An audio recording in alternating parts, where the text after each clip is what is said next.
Hey guys, let's recreate Selena Gomez makeup look.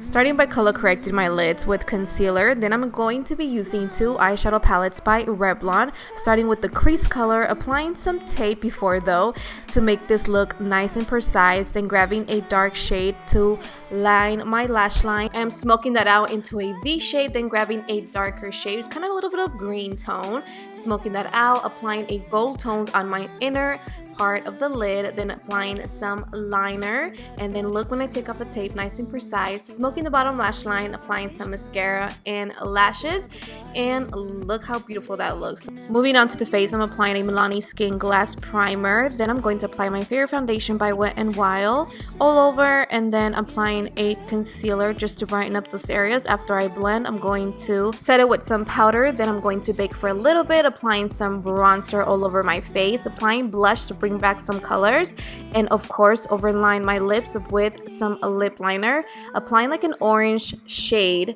lipstick, and voila, here you guys have it. I hope you guys love this. For more beauty tips and celebrity inspired makeup looks, please don't forget to hit the follow button.